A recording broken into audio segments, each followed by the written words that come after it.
Welcome my dear students. আজকে আমি class 12-এর একটি গুরুত্বপূর্ণ বিষয় নিয়ে আলোচনা করব। বিষয়টি হলো আন্তর্জাতিক সম্পর্কের উপর আলোচনা। এই আন্তর্জাতিক সম্পর্কের উপর আমি আন্তর্জাতিক সম্পর্কের ধারণা আমি ভিডিও করেছি, তোমরা দেখছো। আন্তর্জাতিক সম্পর্কের উপর আন্তর্জাতিক সম্পর্কের সংজ্ঞা বা কাকে বলে আমি ভিডিও করেছি। আজকের আলোচনা হলো আন্তর্জাতিক সম্পর্কের বিভিন্ন তত্ত্ব আছে।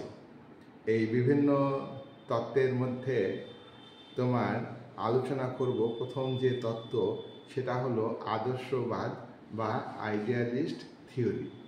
তাহলে আজকে তোমার আন্তর্জাতিক সম্পর্ক, সংক্ষেপে আইআর, ইংরেজি আইআর এর ফুল ফর্ম হচ্ছে ইন্টারন্যাশনাল রিলেশনস।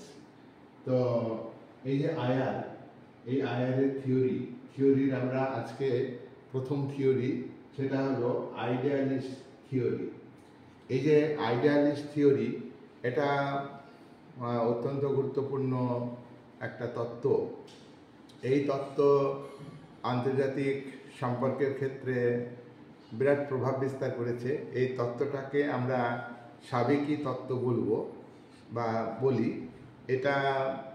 এই তত্ত্বটা বিকশিত হয়েছে বা এই তত্ত্বটি প্রতিষ্ঠিত হয়েছে প্রথম মহাযুদ্ধের পর এবং দ্বিতীয় মহাযুদ্ধের আগে, এই সময়ে, অর্থাৎ 1919 থেকে 1939 সাল, অর্থাৎ দ্বিতীয় বিশ্বযুদ্ধ যখন শুরু হচ্ছে, সেই সময়ের যে আলোচনা, আন্তর্জাতিক সম্পর্কের যে আলোচনা, সেই আলোচনাতে যে তত্ত্ব গড়ে উঠেছে, সেই তত্ত্বটাকে বলা হয় idealist theory of international relations. Idealist theory, এটা বাংলাটা হলো ভাববাদ, আবার এটাকে আদর্শবাদও বলা যায়। তো এখানে এই যে তত্ত্বটা আমি সাবেকি তত্ত্ব বললাম, তার কারণ হলো এটা অনেক আগে থেকেই এই তত্ত্বটা শুরু হয়েছে। এই তত্ত্বের আধুনিক যে রূপ বা আন্তর্জাতিক সম্পর্ক একটা আলাদা শাস্ত্র হিসাবে গণ্য হয়েছে, সেটা 1919 সাল থেকে। এই ক্ষেত্রে আমরা মার্কিন রাষ্ট্রপতি উড্রো উইলসনের নাম উল্লেখ করব। তিনি হলেন আন্তর্জাতিক সম্পর্কের জন্মদাতা, তিনি হলেন আন্তর্জাতিক সম্পর্কের জনক।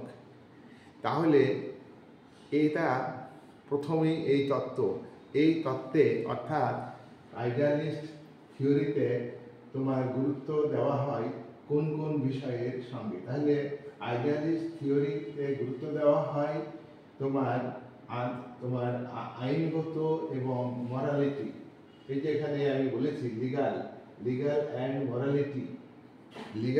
মরালিটি, এই প্রিন্সিপালকে বা এই নীতিকে আন্তর্জাতিক সম্পর্কের আদর্শবাদী তত্ত্বে গুরুত্ব দেওয়া হয়েছে। এখানে বলা যায় যে প্রত্যেকটা রাষ্ট্র, অর্থাৎ স্টেট অ্যাক্টর, আন্তর্জাতিক সম্পর্ক নির্ধারণে গুরুত্বপূর্ণ ভূমিকা পালন করে। স্টেট হলো একটা সার্বভৌম ক্ষমতার অধিকারী এবং এই স্টেটকে, তার সার্বভৌম ক্ষমতাকে সীমিত রেখে বিশ্বে শান্তি এবং বিশ্বের নিরাপত্তাকে রক্ষার ক্ষেত্রে গুরুত্বপূর্ণ ভূমিকা পালন করবে। তা এই যে তত্ত্ব, এই যে আদর্শবাদী তত্ত্ব, এই তত্ত্বে তাহলে কিসের উপরে গুরুত্ব দেওয়া হয়েছে?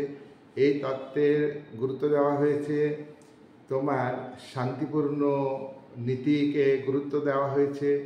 এখানে বিরোধকে গুরুত্ব দেওয়া হয়নি। আলাপ আলোচনার মাধ্যমে বিরোধের মীমাংসা করার উপরে গুরুত্ব দেওয়া হয়েছে। এবং এখানে তুমি দেখো, এখানে হচ্ছে আইনগত যে বিষয়, লিগাল বিষয়, সাবজেক্ট, এটাকে গুরুত্ব দেওয়া হয়েছে। আর মরালিটির উপরে গুরুত্ব দেওয়া হয়েছে। মরালিটি হচ্ছে নীতি নৈতিকতা, মানুষের নীতি নৈতিকতা। বিভিন্ন রাষ্ট্রের যে কর্ণধার শাসক শ্রেণী, তারা মরালিটিকে গুরুত্ব দেবেন এবং তারা গুরুত্ব দেবেন লিগালকে অর্থাৎ আইনকে গুরুত্ব দেবেন। এই তত্ত্বে আন্তর্জাতিক প্রতিষ্ঠান এই তত্ত্বে ওয়ার্ল্ড সিস্টেমে তোমার শান্তি বজায় রাখার কথা বলা হয়। বিশ্ব শান্তি ও নিরাপত্তা বজায় রাখার উপরে এই তত্ত্ব গুরুত্ব দেয় এবং এই তত্ত্ব আন্তর্জাতিক সংগঠন কাকে বলে? আন্তর্জাতিক সংগঠন হলো বিশ্বে শান্তি ও নিরাপত্তা বজায় রাখার জন্যে আন্তর্জাতিক সংগঠনকে গুরুত্ব দিতে হবে। উইড্রো উইলসন প্রথম মহাযুদ্ধের পর পিস অফ প্যারিসে অর্থাৎ প্যারিসের যে শান্তি বৈঠক হয়েছিল সেইখানে উপস্থিত হন এবং তিনি বলেন বিশ্ব শান্তি ও নিরাপত্তাকে গুরুত্ব দিতে হবে। আমরা যে মহাযুদ্ধ দেখলাম, যে মহাযুদ্ধে যে প্রাণহানি ঘটেছে, সম্পদের ক্ষতি হয়েছে এবং বিশ্বে বহু মারাত্মক অস্ত্র ব্যবহার হলো এই যুদ্ধে। সুতরাং আগামী দিনে আর যাতে যুদ্ধ না হয়, পৃথিবীকে যুদ্ধমুক্ত রাখতে হবে এবং বিশ্বের দুর্বল জাতিগুলির তাদের নিরাপত্তা বজায় রাখতে হবে। তার জন্যে একটা আন্তর্জাতিক সংগঠন গড়ে তোলা দরকার। তাই তার 14 দফা দাবির মধ্যে একটি গুরুত্বপূর্ণ দাবি ছিল যে আন্তর্জাতিক সংগঠন গড়তে হবে।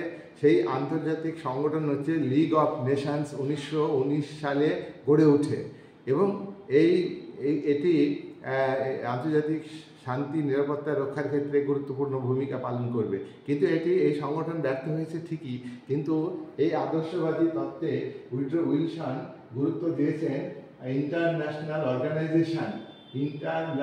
অর্গানাইজেশন অর্থাৎ আন্তর্জাতিক সংগঠন, যেটা তার উদ্যোগেই তার প্রস্তাব অনুযায়ী ইউএনও তৈরি হয়েছিল 1919 সালে। সে ব্যর্থ হয়েছে ঠিকই, ব্যর্থ হলো তার বড় প্রমাণ হলো সেকেন্ড ওয়ার্ল্ড ওয়ার শুরু হলো। আজকে লিগ অফ নেশনস যদি পজিটিভ রোল নিতে পারত তাহলে তো তোমার সেকেন্ড ওয়ার্ল্ড ওয়ার হতো না, তাই না? তাহলে সেকেন্ড ওয়ার্ল্ড ওয়ার হলো যখন তোমার ইন্টারন্যাশনাল যে অর্গানাইজেশন অর্থাৎ আন্তর্জাতিক সংগঠন লিগ অফ নেশন সেটা ব্যর্থ হয়েছে। যাই হোক, আমরা দেখলাম যে আদর্শবাদী তত্ত্বে মূল একটা প্রবক্তা হিসাবে আমরা গণ্য করব মার্কিন প্রাক্তন রাষ্ট্রপতি উইড্রো উইলসন, যিনি আন্তর্জাতিক সম্পর্কের প্রতিষ্ঠাতা বা জন্মদাতা, এবং আলফ্রেড জিমান আন্তর্জাতিক সম্পর্কের বাস্তববাদী তত্ত্বের একজন অন্যতম প্রবক্তা। জেমস টি শর্টওয়েল আন্তর্জাতিক তত্ত্বের একজন প্রবক্তা। তাহলে আমরা দেখছি যে আন্তর্জাতিক সম্পর্কের আলোচনার ক্ষেত্রে আদর্শবাদ একটি গুরুত্বপূর্ণ তত্ত্ব। এই তত্ত্বের যে মূল কথাগুলো আছে, এই তত্ত্বে কোন কোন বিষয়কে গুরুত্ব দেওয়া হয়েছে এবং সেই বিষয়গুলি যদি আমরা আলোচনা করি আজকের ভিডিওতে, তাহলে বুঝতে পারবো যে আদর্শবাদী তত্ত্বের মূল কথা কি। 1 নাম্বার পয়েন্ট, আমি পয়েন্ট আকারে এগুলো তুলে ধরছি। দেখো এখানে ওয়ার্ল্ড পলিটিক্স অর্থাৎ বিশ্ব রাজনীতি। সেই বিশ্ব রাজনীতিতে পাওয়ার পলিটিক্স আছে, প্রত্যেকটা রাষ্ট্রের ক্ষমতা আছে, ক্ষমতার রাজনীতিকে গুরুত্ব দিয়েছে। তো প্রথম মহাযুদ্ধের বিভিন্ন কারণ আছে, তার মধ্যে বিভিন্ন রাষ্ট্র তারা পলিটিক্সকে তোমার গুরুত্ব দিয়েছে, তাদের ক্ষমতাকে গুরুত্ব দিয়েছে, তাদের ন্যাশনাল পাওয়ারকে গুরুত্ব দিয়েছে, তার জন্যে যুদ্ধ শুরু হয়েছে। তার জন্যে এখানে এই তত্ত্বে বলা হচ্ছে যে পাওয়ার পলিটিক্স এটাকে দূর করতে হবে। আর বিশ্বে যে হিংসা আছে, ভায়োলেন্স হচ্ছে, সেই ভায়োলেন্সকে দূর করতে হবে। আর কি দূর করতে হবে? তোমার ভায়োলেন্স লেস একটা সমাজ বা বিশ্বের সমাজ গড়ে তুলতে হবে। এই সমস্ত বিদ্বেষকে ত্যাগ করতে হবে। তাহলে আন্তর্জাতিক সম্পর্কের আদর্শবাদী তত্ত্বের 1 নম্বর বক্তব্য হলো বিশ্বে যে অহিংসা আছে সেই অহিংসাকে বিভিন্ন রাষ্ট্র ত্যাগ করবে। বিভিন্ন রাষ্ট্রের মধ্যে যে পারস্পরিক বিদ্বেষ আছে, সন্দেহ আছে, সেগুলি ত্যাগ করবে। আর ক্ষমতার যে রাজনীতি, পাওয়ার পলিটিক্স, প্রত্যেকটা রাষ্ট্র তার ক্ষমতা জাহির করতে চায়, এটা ত্যাগ করতে হবে। এইটাই হলো তোমার আদর্শবাদের 1 নম্বর পয়েন্ট। নাম্বার 2, পৃথিবী থেকে ওয়ারকে নির্মূল করতে হবে, পৃথিবীকে যুদ্ধ মুক্ত করতে হবে। এই যুদ্ধ মুক্ত পৃথিবীতে মানব সভ্যতার বিকাশ ঘটবে। পৃথিবীর বিভিন্ন জাতি তারা আত্মনিয়ন্ত্রণের অধিকার পাবে, পরাধীন ভূখণ্ড স্বাধীনতা পাবে, উপনিবেশিক শক্তি তার উপনিবেশ ত্যাগ করবে যদি এই আদর্শবাদী তত্ত্ব অনুযায়ী চলে। তাই পৃথিবীকে তোমার যুদ্ধমুক্ত করতে হবে। আমাদের অভিজ্ঞতা হলো ফার্স্ট ওয়ার্ল্ড ওয়ারে কত লোক মারা গেল, 13 কোটি লোক মারা গিয়েছে। 65 কোটি লোক এই যুদ্ধে যোগ দিয়েছিল, 13 কোটি লোক মারা গিয়েছে। প্রচুর সম্পদে ক্ষতি হয়েছে, আর্থিক ব্যয় হয়েছে, বিরাট আর্থিক ব্যয় হয়েছে। তাই আমরা আর যুদ্ধ চাই না, পৃথিবীকে যুদ্ধমুক্ত করতে হবে। 3 নম্বর পয়েন্ট, আন্তর্জাতিক সমাজ থেকে কনফ্লিক্ট দূর করতে হবে। বিশ্বের বিভিন্ন রাষ্ট্রের মধ্যে বিরোধ আছে, দ্বন্দ্ব আছে, কনফ্লিক্ট আছে। তাই এই কনফ্লিক্ট এবং বিরোধকে দূর করতে হবে পিসফুল উপায়ে, শান্তিপূর্ণ উপায়ে, আলাপ আলোচনার মধ্যে দিয়ে, ঘৃণা পোষণ করে না, বিরোধিতা করে নয়। বিভিন্ন রাষ্ট্র তারা শান্তিপূর্ণভাবে তাদের মধ্যে বিরোধ বাঁধতেই পারে। জাতীয় স্বার্থকে কেন্দ্র করে বিভিন্ন রাষ্ট্রের মধ্যে বিরোধ বাঁধবে, দ্বন্দ্ব বাঁধবে, সেগুলির আলোচনার মাধ্যমে, শান্তিপূর্ণভাবে আলোচনার মাধ্যমে সেগুলোকে দূর করতে হবে। এটা হচ্ছে তোমার ভাববাদী বা আদর্শবাদী তত্ত্বের 3 নম্বর বক্তব্য, 3 নম্বর কথা। 4 নম্বর পয়েন্ট, পৃথিবীতে বিভিন্ন রাষ্ট্র, বিশেষ করে উপনিবেশিক সাম্রাজ্যবাদী রাষ্ট্রগুলি তারা নৈরাজ্য সৃষ্টি করেছে। আজকে বিশ্বযুদ্ধ হয়ে গেল, ধনতন্ত্রের বিকাশ, পুঁজিবাদের বিকাশ, উন্নত দেশগুলো তার পণ্য বিক্রি করবার জন্য বাজার চেয়েছিল। সেই কারণে তাদের মধ্যে প্রতিযোগিতা, তাদের মধ্যে দ্বন্দ্ব, তাদের মনোভাবের ফলে যুদ্ধ। সাম্রাজ্যবাদী মনোভাব তৈরি হয়েছে এবং সাম্রাজ্যবাদ সৃষ্টি হয়েছে। সাম্রাজ্যবাদের অর্থ হলো কি যুদ্ধ। তাহলে কি করতে হবে? নৈরাজ্য, যে রাষ্ট্রের ক্ষমতা বেশি আছে সেই রাষ্ট্র টিকে থাকবে। দুর্বল রাষ্ট্র, সামরিক দিক থেকে, অর্থনৈতিক দিক থেকে দুর্বল রাষ্ট্র, তারা টিকে থাকবে না। এটা একটা অ্যানার্কিজম। এই অ্যানার্কিজমকে ত্যাগ করতে হবে, দূর করতে হবে। এটা আপনি দূর হবে না। তার জন্যে তোমার এই তত্ত্বে বলা হলো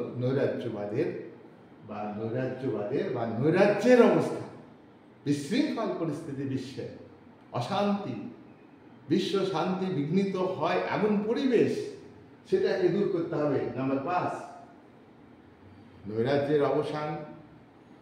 এই তত্ত্বে বলা হচ্ছে নৈরাজ্যকে দূর করতে হবে। এই তত্ত্বে আরো বলা হলো যে নৈরাজ্য কি 2-1টি রাষ্ট্রের উদ্যোগে দূর করা সম্ভব? তোমরাই বলো তো, নৈরাজ্য কি 2-1টা রাষ্ট্রের চেষ্টাতে সম্ভব হবে? 2-1টা রাষ্ট্র শান্তি চাইছে, বিশেষ করে দুর্বল রাষ্ট্রগুলি শান্তি চায়। আর সবল সাম্রাজ্যবাদী উপনিবেশিক শক্তি তারা নৈরাজ্যের পরিস্থিতি চাই, তারা আন্তর্জাতিক শান্তি চায় না। বিশ্বের দুর্বল রাষ্ট্রগুলির নিরাপত্তা চায় না, তারা দখল করতে চায়। এই নৈরাজ্যকে প্রতিরোধ করতে গেলে অনেক রাষ্ট্র, বিশেষ করে অধিকাংশ রাষ্ট্রকে এগিয়ে আসতে হবে। অধিকাংশ রাষ্ট্র এগিয়ে এসে নৈরাজ্যকে দূর করতে হবে। তাই এই তত্ত্বে বলা হচ্ছে যে অধিকাংশ রাষ্ট্রকে এগিয়ে আসতে হবে নৈরাজ্যকে অবসান ঘটাতে হবে। নাম্বার 6 নম্বর বক্তব্য কি? আদর্শবাদীদের বক্তব্য বা আদর্শবাদী তত্ত্বের আন্তর্জাতিক সম্পর্কের আলোচনায় আদর্শবাদী তত্ত্বের 6 নম্বর বক্তব্য হলো যে মানুষ প্রকৃতিগতভাবে স্বার্থপর। মানুষ প্রকৃতিগতভাবে স্বার্থপর অনেকেই মনে করেন, কিন্তু এই তত্ত্বে বলা হচ্ছে মানুষ প্রকৃতিগতভাবে স্বার্থপর নয়। প্রকৃতিগতভাবে মানুষ স্বার্থহীন, প্রকৃতিগতভাবে মানুষ পরোপকারী। তবে হ্যাঁ, এই তত্ত্বে আরো বলছে যে কোনো কোনো অশুভ শক্তির দ্বারা প্ররোচিত হয়ে কোনো রাষ্ট্র অনিষ্ট করতে চায়, স্বার্থপর হয়ে যায়, রাষ্ট্র স্বার্থপর হয়, মানুষও ব্যক্তিগতভাবে আত্মকেন্দ্রিক হয়ে যায়। তাই এই আত্মকেন্দ্রিকতা ত্যাগ করতে হবে, স্বার্থহীন মানসিকতাকে গুরুত্ব দিতে হবে। আমি বলেছি যে মরালিটি যদি থাকে তাহলে স্বার্থহীন হবে, এখানে একটা যোগাযোগ আছে। তাই এই তত্ত্বে বলা হলো, কি বলা হলো? মানুষের প্রকৃতি স্বার্থহীন, মানুষ স্বার্থপর নয়, মানুষ পরোপকারী, তবে কখনো কখনো মানুষ আত্মকেন্দ্রিক হয়। 7 নম্বর পয়েন্ট, 7 নম্বর বক্তব্য আদর্শবাদের। 7 নম্বর কি? অনিষ্টকারী প্রতিষ্ঠান এবং আন্তর্জাতিক কাঠামো যুদ্ধ ও সাম্রাজ্য বিস্তার ঘটায়। যুদ্ধ, সব রাষ্ট্র যুদ্ধ চায় না। অনিষ্টকারী প্রতিষ্ঠান, যে রাষ্ট্র তার সাম্রাজ্য বিস্তার করতে চাই, যে রাষ্ট্র দুর্বল রাষ্ট্রকে আক্রমণ করে দখল করে নিতে চাই সাম্রাজ্যবাদী প্রক্রিয়ায়, যে রাষ্ট্র উপনিবেশ স্থাপন করে ধীরে ধীরে আর্থিক আধিপত্য ভূখণ্ডের উপরে স্থাপন করে, অন্য দেশের ভূখণ্ডকে দখল করে নেয়, শেষ পর্যন্ত পলিটিক্যাল পাওয়ারটা নিয়ে নেয়। এই যে প্রক্রিয়া, এটা হচ্ছে যে কলোনিয়াল প্রসেস, ইম্পারিয়ালিজম সাম্রাজ্যবাদ একটা প্রক্রিয়া, আর একটা কলোনিয়াল প্রসেস। সাম্রাজ্যবাদে দেখা যায় যে অন্য রাষ্ট্র আক্রমণ করতে আসতে আমাকে প্রতিরোধ করতে পারে, কিন্তু উপনিবেশবাদ আরো ডেঞ্জারাস। তাই ওই তত্ত্বে বলা হচ্ছে যে, কি বলছে এই তত্ত্ব বলছে অনিষ্টকারী প্রতিষ্ঠান, যে রাষ্ট্র অনিষ্ট করে, খারাপ করে, আন্তর্জাতিক যে কাঠামো, এটা কিন্তু যুদ্ধ সৃষ্টি করে। আন্তর্জাতিক ব্যবস্থাতে শান্তিকে গুরুত্ব না দিলে, আন্তর্জাতিক ব্যবস্থাকে পারস্পরিক সহযোগিতার ভিত্তিতে পরিচালিত না করলে, তাহলে কিন্তু আন্তর্জাতিক ব্যবস্থাতে শান্তি প্রতিষ্ঠা করা সম্ভব না। তাই এখানে আদর্শবাদ বলছে যে যুদ্ধ আর সাম্রাজ্য বিস্তার অনিষ্ট করে। তোমরা জানো, যুদ্ধ তো অনিষ্ট করেই, এটা অশুভ শক্তি করে। এটা যুদ্ধ সবাই চাই না, বিশ্বের মানুষ শান্তি চাই, যুদ্ধ চাই না। যুদ্ধ নিপাত যাক, সাম্রাজ্যবাদ নিপাত যাক, এই তত্ত্বে এই কথা বলা হলো। আদর্শবাদে কি বলা হলো? সাম্রাজ্যবাদ নিপাত যাক আর যুদ্ধ নিপাত যাক। আমি প্রথম পয়েন্টই বলেছি, যুদ্ধকে নির্মূল করতে হবে, তাহলে যুদ্ধকে দূর করতে হবে। নাম্বার 8 নম্বর যে বৈশিষ্ট্য, 8 নম্বরে অনেকগুলো বৈশিষ্ট্য, 8 নম্বরে যে বক্তব্য, বৈশিষ্ট্য বলবে না, 8 নম্বরে হ্যাঁ বৈশিষ্ট্য বললেও হবে, তার উত্তরে একই হবে, বৈশিষ্ট্য বলবে। 8 নম্বর হচ্ছে যে 8-এর 1 হলো জাতির আত্মনিয়ন্ত্রণের অধিকার। এই তত্ত্বে বলা হলো জাতির আত্মনিয়ন্ত্রণের অধিকার। তোমরা জানো ভারতে ব্রিটিশ উপনিবেশ ছিল। আজকে যে পাকিস্তান, আফগানিস্তান, নেপাল, ভুটান সব কিন্তু উপনিবেশিক শক্তির অধীনে শাসিত হতো। তাই আদর্শবাদে এ কথা বলা হলো, বিশেষ করে উইড্রো উইলসনের বক্তব্যে বিশেষভাবে উল্লেখ করা হলো আত্মনিয়ন্ত্রণের অধিকার। লেনিনও বলেছিলেন যে আত্মনিয়ন্ত্রণের অধিকার দিতে হবে। প্রত্যেকটা জাতি তার রাজনৈতিক ভাগ্য নির্ধারণ করবে নিজেই, অর্থাৎ পরাধীন থাকবে না। পরাধীন ভূখণ্ডের জনগণ তারা একটা জাতিতে পরিণত হবে, আর সেই জাতি তারাই নিজেদের রাষ্ট্র তৈরি করবে, রাষ্ট্রের সরকার গঠন করবে এবং সেই সরকার দ্বারা পরিচালিত হবে। একে বলা হয় আত্মনিয়ন্ত্রণের অধিকার। আত্মনিয়ন্ত্রণের অধিকার উদাহরণ দিয়ে বলি। ভারত পাকিস্তান ভাগ হয় 1947 সালে। 1971 সালে পাকিস্তানের একটি অংশ পূর্ব পাকিস্তান, সে ভাগ হয়ে বাংলাদেশ রাষ্ট্র গঠন করলো। বাংলাদেশ, পূর্ব পাকিস্তানের জনগণ বাংলাদেশ রাষ্ট্র গঠনের মাধ্যমে আত্মনিয়ন্ত্রণের অধিকারকে প্রতিষ্ঠিত করল। আত্ম মানে নিজের রাজনৈতিক অধিকার নিজের হাতে, নিজেরাই শাসন করবে। এটা হলো রাইট টু সেলফ ডিটারমিনেশন।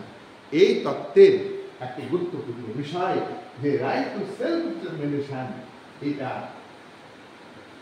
আদর্শবাদী বা ভাববাদী তত্ত্বে বলা হলো।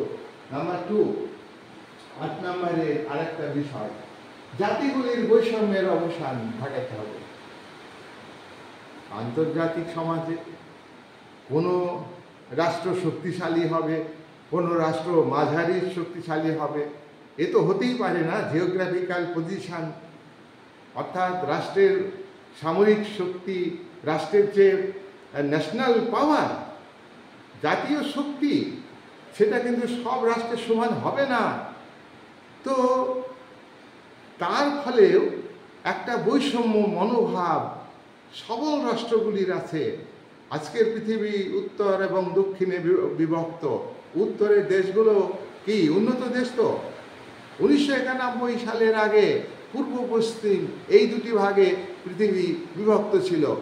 পশ্চিমের দেশগুলি তখন উন্নত রাষ্ট্র ছিল ধরা হতো, আর পূর্বের রাষ্ট্রগুলিকে অনুন্নত ও উন্নয়নশীল রাষ্ট্র বলা হয়।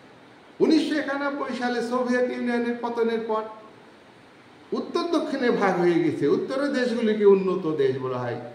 তোমরা মোবাইলে ম্যাপ দেখবে, ম্যাপের উপরের দেশগুলো হচ্ছে উন্নত দেশ, আর নিচের দেশগুলো হচ্ছে অনুন্নত বা উন্নয়নশীল, ডেভেলপিং কান্ট্রি বা আন্ডার ডেভেলপড কান্ট্রি।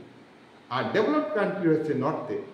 তো তাদের মধ্যে, অর্থাৎ তাদের মনোভাব কি? তাদের মনোভাব হচ্ছে অনুন্নত উন্নয়নশীল দেশগুলিকে শোষণ করবে।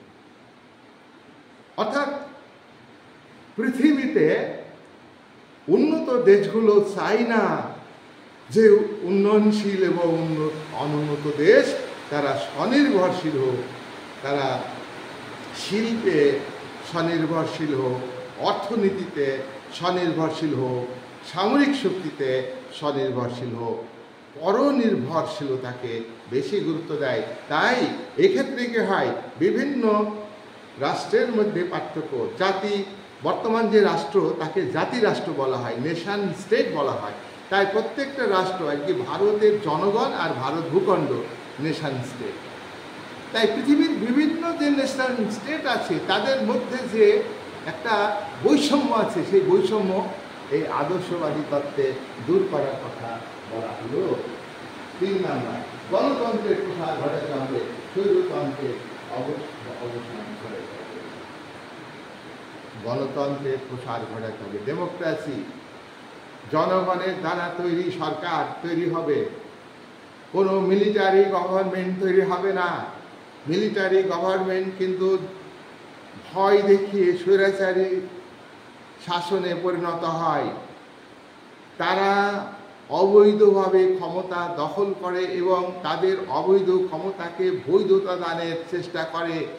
গণতন্ত্র কিন্তু তা নয়।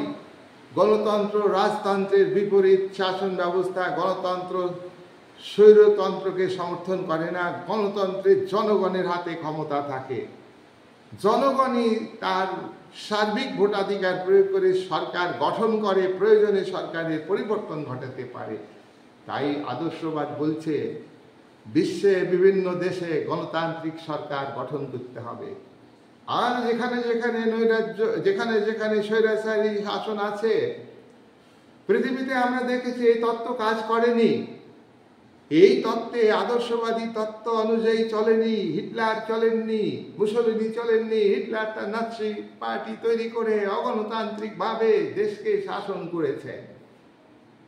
গণমাধ্যমের স্বাধীনতা দেননি, তিনি জনমত প্রকাশের সুযোগ দেননি, কারখানার শ্রমিকদের ধর্মঘট করার অধিকার তিনি কেড়ে নিয়েছিলেন। বহু ক্ষেত্রে, সব ক্ষেত্রে স্টেট কন্ট্রোল। নাৎসিবাদী শাসনও একই সর্বাত্মক রাষ্ট্রের জন্ম দিয়েছিলেন। তাই আজকে গণতন্ত্রের সম্প্রসারণ। অনেকে মনে করেন যে সোশ্যালিজম গণতন্ত্র বিরোধী। না ভাই, সোশ্যালিজম গণতন্ত্রকে বেশি গুরুত্ব দেয়। সমাজতান্ত্রিক গণতন্ত্র, উদারনীতি গণতন্ত্রে অনেক ভেজাল থাকে। তবু আমরা উড্রো উইলসন, মার্কিন রাষ্ট্রপতি, উনি কিন্তু উদারনৈতিক গণতন্ত্রে বিশ্বাসী ছিলেন। সেই গণতন্ত্রের প্রসার ঘটুক। অর্থাৎ বিশ্বের যে সব জায়গায় উপনিবেশিক সরকার আছে, উপনিবেশিক সরকার শাসনের নামে অত্যাচার নিপীড়ন করে, উন্নয়নের নামে অর্থনৈতিকভাবে শোষণ করে, বিভিন্ন ক্ষেত্রে, সামাজিক ক্ষেত্রে বিচ্ছিন্নতাবাদ তৈরি করে। একটা জাতি গঠনের সুযোগ থাকে না। সাম্প্রদায়িকতা, জাতপাত কৃত্রিমভাবে তৈরি করে। তাই গণতন্ত্রের প্রসারের উপরে তত্ত্ব গুরুত্ব দেয়। আর কঠোর নিরস্ত্রীকরণ করতে হবে। উড্রো উইলসন এই তত্ত্বের মধ্য দিয়ে বলেছেন যে নিরস্ত্রীকরণ করতে হবে। নিরস্ত্রীকরণকে, পৃথিবীর দেশগুলো অস্ত্র বানাবে না। তার জাতীয় স্বার্থে যদি অস্ত্র বানায়ও, তাহলে সেই অস্ত্র জাতীয় স্বার্থেই প্রয়োগ হবে, অপর রাষ্ট্রকে আক্রমণ করার জন্য নয়। কঠোরভাবে এই নিরস্ত্রীকরণ করতে হবে। কিন্তু আমরা দেখলাম যে আদর্শবাদী তত্ত্ব অনুযায়ী নিরস্ত্রীকরণ হয়নি। জার্মানি প্রথম এই নিরস্ত্রীকরণের বক্তব্যকে অমান্য করে, ইংল্যান্ড অমান্য করে, ফ্রান্স অমান্য করে। তারা প্রত্যেকটা দেশ অস্ত্র তৈরির উপরে গুরুত্ব দিয়েছে। তাহলে আদর্শবাদকে তারা গুরুত্ব দিল না। যাই হোক, তবু আমরা বলবো ইংল্যান্ড, আমেরিকা, ফ্রান্স, ভারত এই তত্ত্বকে গুরুত্ব দিয়েছে, আদর্শবাদকে গুরুত্ব দিয়েছে। হিউম্যান রাইটস ডেভেলপমেন্ট, আদর্শবাদী তত্ত্বে হিউম্যান রাইটস এর কথা বলেছে। মানব অধিকার, এটা কিন্তু রক্ষার উপরে গুরুত্ব ছিল না। মানব অধিকার দেশে দেশে লঙ্ঘিত হয়েছে। উপনিবেশিক শক্তি উপনিবেশের জনগণের উপর দৈহিক নির্যাতন করেছে, হত্যা করেছে, মানব অধিকার লঙ্ঘন করেছে, হামেশাই মানব অধিকার লঙ্ঘন করেছে। আদর্শবাদ বলছে যে মানব অধিকার লঙ্ঘন করা যাবে না। আজকে এই তত্ত্বে বলেছিল বলি মানব অধিকারের কথা বলেছিল। মানব অধিকারের প্রসার ঘটাতে হবে, মানুষের অধিকার ফিরিয়ে দিতে হবে, মানুষকে বাঁচতে দিতে হবে, মানুষকে স্বাধীনভাবে চলাফেরা করতে দিতে হবে, মানুষকে শোষণ মুক্ত করতে হবে, বাক স্বাধীনতা দিতে হবে। মানব অধিকার, বেঁচে থাকার জন্য যতটুকু খাবার দরকার, পোশাক দরকার, বাসস্থান দরকার, মানুষের কাছে পৌঁছে দিতে হবে। এই অধিকার মানুষ মাত্রই থাকবে। এই মানব অধিকার প্রসারের উপর এই আদর্শবাদ গুরুত্ব দিল। এবং আমরা পরবর্তীকালে দেখব যে এই তত্ত্ব অনুযায়ী, এই তত্ত্বকে গুরুত্ব দিয়েছে বলে ওই ইউএনওর চার্টারে মানব অধিকারের কথা বলা হয়েছে। 1948 সালে 10ই ডিসেম্বর মানবাধিকারের ঘোষণাপত্র প্রকাশ করেছে ইউনাইটেড নেশনস অর্গানাইজেশন। দ্বিতীয় মহাযুদ্ধের পরে তাহলে তত্ত্বের গুরুত্ব আমরা বুঝলাম। যাই হোক, আমরা লাস্ট যেটা আলোচনা করব তোমার 6 নাম্বার, 6 হলো সাব পয়েন্ট, বিশ্বজুড়ে অবাধ বাণিজ্যের প্রসার। আদর্শবাদ এই কথা উল্লেখ করেছে যে বিশ্বব্যাপী বাণিজ্যের প্রসার ঘটাতে হবে। একটা দেশে শিল্পের উৎপাদন হয় বা মুসলিম দেশে শিল্পের উৎপাদন হয়, সেই উৎপাদিত পণ্য যেসব দেশে শিল্পের উন্নতি হয়নি, যেসব দেশে শিল্প কারখানা নেই, সেই সব দেশের মানুষের কাছে ব্যবসা বাণিজ্যের মধ্য দিয়ে দ্রব্য পৌঁছে দিতে হবে। আর যেসব দেশে শিল্প কারখানা আছে, সেই শিল্প কারখানাকে আরও উন্নত করবার জন্যে, আরও শিল্প কারখানা বৃদ্ধি করবার জন্যে তোমার উপনিবেশগুলি থেকে এবং অনুন্নত দেশ থেকে যেখানে যেখানে শিল্পের বিকাশ ঘটেনি, সেখান থেকে কাঁচামাল নিয়ে আসবে, নিয়ে এসে দ্রব্য, শিল্পজাত দ্রব্য উৎপাদন করবে। আর এই দ্রব্য বিশ্বজোড়া প্রসারিত হবে, এইটা আদর্শবাদ বলেছে। তাহলে আমরা আজকের আলোচনাতে আমরা দেখলাম যে আদর্শবাদ খুব ভালো। তবে একটা কথা, যারা বাস্তববাদী তত্ত্ব, আমি পরবর্তী ভিডিওতে আন্তর্জাতিক সম্পর্কে বাস্তববাদী তত্ত্ব নিয়ে আলোচনা করব। এখানে কিন্তু এই আদর্শবাদ বা আইডিয়ালিজমকে বা ভাববাদকে কাল্পনিক মতবাদ বলা হয়েছে। দেখো, পাওয়ার পলিটিক্সকে মানে গুরুত্ব দিতে হবে না, পাওয়ার পলিটিক্সকে গুরুত্ব দিতে হবে না, এই কথা কোনো রাষ্ট্র মানবে? পাওয়ার পলিটিক্সকে, অর্থাৎ ক্ষমতার রাজনীতি, এইটা কিন্তু বিশ্বের ক্ষেত্রে দেখা দেয়, দেশের আভ্যন্তরীণ ক্ষেত্রেও দেখা দেয়। সুতরাং এটা কাল্পনিক। আর একটা কথা, শান্তিপূর্ণ উপায়ে বিরোধের মীমাংসা, এখানে রাষ্ট্রগুলির সদিচ্ছার অভাব থাকে। যাই হোক, তবুও এই সাবেকি তত্ত্বের যে আলোচনা, আদর্শবাদী যে তত্ত্বের আলোচনা, সেটা কিছু সার্বজনীন বিষয় আছে। বিশ্ব শান্তি ও নিরাপত্তা রক্ষা, মানব অধিকার প্রসার, আত্মনিয়ন্ত্রণের অধিকার, পৃথিবীকে যুদ্ধমুক্ত রাখার যে প্রচেষ্টা, বিশ্বের শান্তি বজায় রাখা, প্রত্যেকটা জাতি তার রাজনৈতিক ভাগ্য নির্ধারণের অধিকার পাবে, গণতন্ত্রের প্রসার করতে হবে, নৈরাজ্যকে দূর করতে হবে, আর স্বৈরতন্ত্রকে দূর করতে হবে, নিরস্ত্রীকরণ করতে হবে। এই বক্তব্যগুলির ঐতিহাসিক গুরুত্ব, বর্তমান গুরুত্ব এবং ভবিষ্যতেও এই গুরুত্বকে আমরা অস্বীকার করতে পারি না। তোমরা আমার চ্যানেলকে সাবস্ক্রাইব করবে, চ্যানেলকে লাইক করবে, শেয়ার করবে এবং কমেন্ট করবে। এই বলে আজকের আলোচনা আমি এখানে শেষ করলাম। পরবর্তী ভিডিওতে আমি আলোচনা করব আন্তর্জাতিক সম্পর্কের বাস্তববাদী তত্ত্ব, realist theory of international relations. আমি এখানেই আলোচনা শেষ করলাম।